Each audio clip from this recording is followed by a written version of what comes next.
안녕하십니까. 마이다스 가치투자의 마이다스입니다. 자, 시장이 참 요즘 시장을 보면요, 비이성적이라는 생각이 많이 듭니다. 자, 이성적으로 대응하고 싶은데 시장의 흐름은 비이성적으로 흘러가고 있습니다.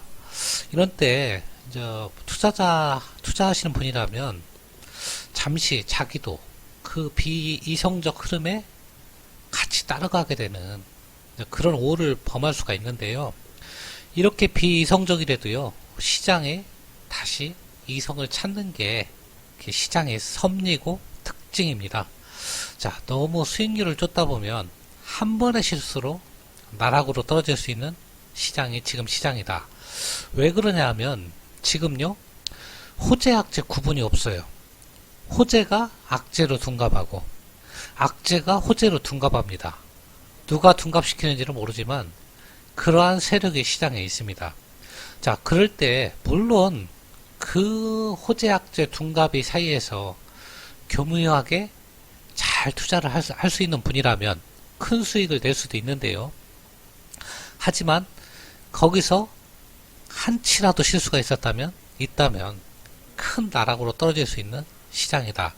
제가 왜 비이성적 시장이라고 하느냐면요, 지금 시장에는 온통 악재투성이에요. 사실은 그 중에서도 가장 큰 악재가 일본발 무역 규제인데요. 아이러니하게도 일본발 무역 규제로 규제 대상 품목이 시장을 지배하고 있어요.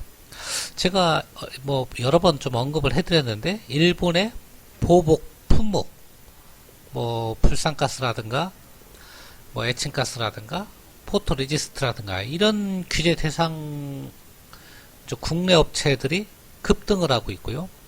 애국테마주도 급등을 하고 있고, 그 다음 반도체주가 일본의 타켓인데 급등을 하고 있고, 나머지 시장은 거의 그냥 말 그대로 가라앉아 있다고 할까요? 침체를 떠나서 아예 철저한 외면이라고 보면 되겠죠. 몇몇 섹터 빼고는요. 자, 최근에요, 이틀 전 제가 거래량을 한번 유심히 봤는데요, 참 엄청나더라고요. 한번 잠깐 그 후성이라는 종목의 거래량하고 거래대금을 잠깐 봐드리면요, 자, 오늘 또 8% 올랐는데요, 자, 일자별로 봐드리는데, 자, 거래대금이요, 자, 여기 상한가 친 날은 3,700만 주니까 약 한 4천억 정도가 거래대금이 되겠죠. 근데요, 2019년 7월 16일 날은요, 무려 7,400만 주가 거래됐어요. 자, 12,000원씩만 하면요, 거의 8천억 정도가 혼자 거래량이 된 거예요. 이 작은 종목의 시가총액. 여기 보시면. 그 다음에 오늘도요, 지금 11시밖에 안 됐는데요, 벌써 2,600만 주예요. 이것도 이제 가격이 올랐으니까 벌써 3천억이 넘게 거래가 된 거예요. 이렇게 작은 종목의 거래량을 수반하고 일로 모든 돈이 집중되고 있어요. 자, 대단해요. 근데 이게 자그마한 호재를 안고 이렇게 오는 건데요, 그 호재가 사실은 실적에 반영이 안 된 호재인데 어쨌거나 시장에 관심이 집중되다 보니까 이렇게 올랐는데요, 이 거래량을 봤을 때 여러분 어떤 생각이 드십니까? 여기다 하나 더 예를 들면 동진 세미킴이라고 하는 주식이 있죠. 그 주식도 한번 거래대금을 한번 살펴봐 드리면요, 자, 이때 2600이니까 이것도 1700이니까 2600, 거의 한 4천억 정도 거래가 됐죠. 16,000원짜리가 또 2700만 주 거래됐으니까 이것도 한 4천억 5천억 거래가 됐단 말이에요. 자, 단 두 종목 시가총액이 1조도 안 되는, 혼자 후석은 1조가 넘었지만 단 두 종목이 얼마가 지금 거래가 되냐면요, 1조가 넘게 거래됐어요. 1조. 근데 코스피 전체 거래대금이 얼마냐면요, 4조밖에 안 됐어요. 자, 단 두 종목이, 그것도 아주 작은 삼성전자나 하이닉스도 아니고, 이런 종목들이 단 전체 코스피 거래량 4조의 25%를 차지한다. 이게 이성적인 시장이라고 보는 사람은 없을 거다. 자, 제가 이것을 비이성적인 시장의 단면이라고 이렇게 보여드린 건데요. 이것뿐이 아니고 여러 가지 지금 있어요. 애국 테마주나 그런 걸 제가 지금 언급하고자 하는 건 아니고요. 시장이 이렇게 비이성적으로 흐르다 보니까 자칫 개인 투자가들도 이런 비이성적 흐름에 편승할 수밖에 없다. 그렇게 왜냐하면 수익률을 쫓다 보니까. 그래서 저는 오늘 어떤 얘기를 하고 싶냐면 절대 이 비이성적 시장을 쫓지 마라 이렇게 말씀드리고 싶어요. 왜냐하면 개인들이 물론 이 와중에 수익을 보는 분들이 있죠. 그분은 실력이 뛰어나서라기보다는요 운이 좋은 겁니다. 자, 주식시장은요 사실은 운이 7이고 실력은 3이에요.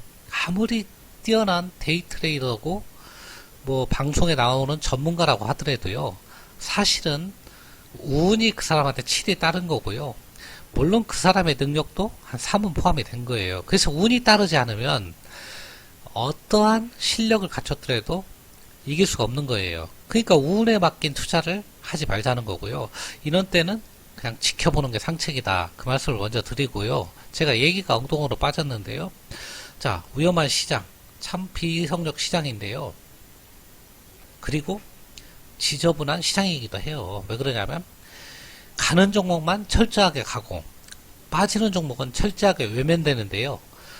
차라리 그 가는 종목이 갈 만한 가치가 있다고 그러면 그건 또 이성적인 시장이에요. 근데 과도하게 가고 빼는 건 또 과도하게 빼기 때문에 투자를 할 수가 없어요. 여러분 투자할 수 있습니까? 과도하게 가는 걸 따라갈 수 있나요? 못 따라가지요. 그렇다고 철저하게 외면되는 종목을 지금 투자해서 인내를 할 수가 있나요? 그것도 못하는 거예요. 자, 이런 때는 사실은 제가 엊그저께도 말씀드렸는데 지켜보는 게 답이라고 했잖아요. 지켜보는 게 답이고요. 자, 내일은 또 금리 인하가 예정돼 있어요. 내일 금통의 금리 인하. 자, 굉장히 중요한데요. 사실은 전문가들은 동결 쪽에 좀 더 무게를 실더라고요. 왜 그러냐면 미국 FOMC가 아직 결정을 안 내렸고 무엇보다도 지금 금리가 사실은요 미국이요 2.25에서 2.5%죠. 한국이 1.75밖에 안 돼요. 참 금리 인하라고 막 자꾸 떠드는데 도대체 얼마까지 인하할 수 있겠습니까? 뭐 0%요? 1.5%만 내리면 0%예요 한국도. 자, 금리가 0% 간다는 얘기는 여러분들 그 현상이 어떤 현상이 도래하겠습니까? 한국 사회에. 여러분 한번 생각해 보십시오. 지금 1.75인데요. 만약에 물론 0.25 정도 내리겠지만 그러면 1.25가 되고요. 한 번 더 내린다고 그러면 1%가 되는 거예요. 그러면 여러분들이 한국 사회에 일어날 현상을 보십시오. 대출이 급증하겠죠. 금리가 너무 싸니까요. 두 번째로 그 돈이 어디로 가느냐? 경기는 금리 내린다고 해서 좋아지도 않아요. 지금도 충분히 금리 낮아요. 부동산으로 가는 거예요. 부동산이 지금 들썩이고 있죠. 부동산이 들썩이니까 정부가 내놓은 대책이 뭡니까? 금리를 인하하는 것은 부동산 급등에 오히려 부추기는 건데 그것을 금리는 내려야 되겠고 부동산은 잡아야 되겠고 그러니까 정부가 부랴부랴 내놓은 게 민간 택지 분양가 상한제예요. 근데 여러분 생각해 보십시오. 악수의 연속이다. 그렇게 보시면 돼요. 악수의 연속. 왜 그래야? 지금 한국 금리는 사실은 내릴 필요가 없어요. 1.75인데 뭘 내려요, 내리기는. 그냥 1.75로 유지하면 되지. 이거 내린다고 해서 한국 경기가 살고 투자가 증가한다고 그러면 내리는 게 맞지만 그게 아니고 단순히 일본의 무역 규제에 대한 선제 대응 차원, 그 다음에 경기가 너무 안 좋아서 내린다? 이것은 아까처럼 부동산이나 부동산 급등을 초래하고요. 부채 증가, 가계부채 증가를 초래할 수밖에 없어요. 왜냐하면 경기는 안 좋은데 금리가 싸니까 돈을 더 빌려서 쓴단 말이에요. 이게 소비로 이어지면 다행인데 소비는 이어지지 않는다고 했잖아요. 제가. 미래가 불안하니까. 그러니까 금리 인하도 악수고요. 금리 인하로 인해서 부동산이 지금 꿈틀거리고 있습니다. 그러니까 그것을 잡기 위해서 분양가 상한제를 또 이번에 하는 것 같아요. 민간 택지. 그래서 이제 건설주들이 굉장히 철퇴를 맞았는데요. 악수로서 대응하는 거예요, 지금. 여러분들 그렇게 느끼십니까? 저는 그렇게 지금 느끼고 있어요. 그래서 우리가 지금 시장에 온통 악재, 거기다가 그 악재를 조금이라도 무마하기 위해서 정부가 쓰는 대책이 금리 인하인데, 그것도 악수. 금리 인하를 예견되다 보니까 부동산이 꿈틀거리는데, 그것을 잡기 위해서 또 분양가 상한제를 건드리는 것 또한 악수. 분양가 상한제를 건드리니까요, 건설 경기가 또 침체되죠. 그럼 고용이 또 악화되죠. 소비가 또 침체되죠. 국내 GDP 성장률이 또 침체되죠. 자, 이런 식으로 자꾸 차라리 금리 인하를 안 하고 부동산 분양가 상한제 대책도 안 건드리고 차라리 그냥 재정정책 하던 거나 풀고 이 정도만 하는 게 정부에서는 최선의 노력이라고 저는 생각을 하는데, 굳이 쓰는 정책마다 시장에 오히려 더 안 좋은 정책을 쓰고 있다. 그게 제일 우려될 부분이고요. 그 다음에 이제 일본과의 무역 분쟁 얘기는 계속해서 더는 이제 안 하겠는데요. 일단 이제 장기화는 거의 기정사실화로 되는데, 우리가 자꾸 일본과의 무역 분쟁이 장기화되면 그게 국내 기업의 호재인 것처럼 또 호도하는 언론도 있고요. 전문가들도 있고 그래요. 절대 호재가 아닙니다. 예? 물론 보복하는 일부 업체, 극히 일부가 수혜를 볼 수가 있는데요. 추가 보복이 확대된다. 그러면요, 지금 화이트국이 제외되면 품목이 얼마까지 확대된다고 그랬죠? 전 품목으로 확대된다고 그랬잖아요. 할 수도 있다고 그랬잖아요. 되는 건 아니에요. 맘만 먹으면 한다는 얘기예요. 그러면요, 일본하고 거래되는 모든 품목이 다 보복 대상인데 그 종목들이 다 수혜입니까? 그럼 한국 주식이 폭등을 해야 되는 거죠. 그죠? 그러니까 지금 나오는 것들이 나오는 뉴스나 시장의 움직임이 결코 이성적이지 않다는 얘기예요. 그런 데서 이성적으로 대응을 하면 수익이 안 납니다. 안 나죠. 왜냐하면 나도 시장이 비이성적일 때는 나도 비이성적으로 대응을 해야 수익이 나는데, 나는 이성적으로 대응을 하고 싶거든요. 그러면 수익이 안 나요. 왜 그러냐면 너무 급등한 종목 쫓아갈 수도 없고 외면되는 종목 살 수도 없잖아요. 그래서 이런 때는 단기적으로는 관망이 답이에요. 다시 한번 말씀드리지만 오른 거 쫓아갈 필요 없고요. 전문가들이 좋다고 하는 지금 2차전이나 반도체 섹터, IT 섹터 쫓아가는 거 아니고요. 애국테마 마찬가지고. 그렇다고 해서 시장에서 철저히 외면받는 종목, 제가 얘기도 했죠. 뭐 내수주나 이런 쪽. 그렇지만 받고 있어요. 지금 외면받고 있을 때는 그것 또한 사서도 별로 재미는 못 보는 거예요. 그래서 지금은 이성적 대응을 하되 이성적 대응에 수익을 갖다 주지 못하는 시장이다. 그러면 당분간은 관망이다.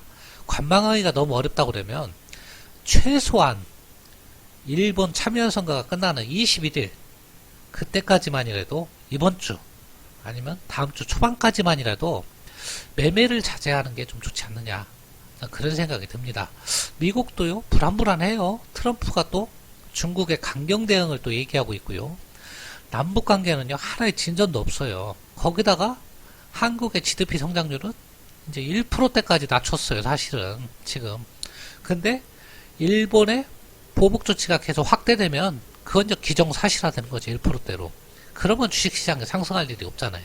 자, 물론 아무리 IMF처럼 폭락장이 와도요, 일부 상승하는 종목은 있어요. 하지만 확률적으로 내가 수익 내기는 어려운 시장이다. 그렇다고 해서 인버스 투자하기도 지금 어려운 시장이죠. 자, 이런 때는 이성적 대응을 하되 오히려 관망이 답인 시장이 아닌가, 그런 생각이 듭니다. 제가 요즘 들어서는 종목이나 이런 부분을 정말 얘기하기가 두렵습니다. 왜냐하면 시장이 전혀 이성적이지 않기 때문에 특히 가치 투자자분들이 조금 정신적으로 혼란이 올 수가 있어요.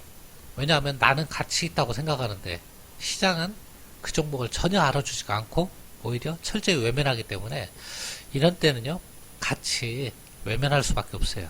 왜냐하면 시장이 외면하는데 나 혼자 그 종목 좋다고 한다고 의미는 없어요.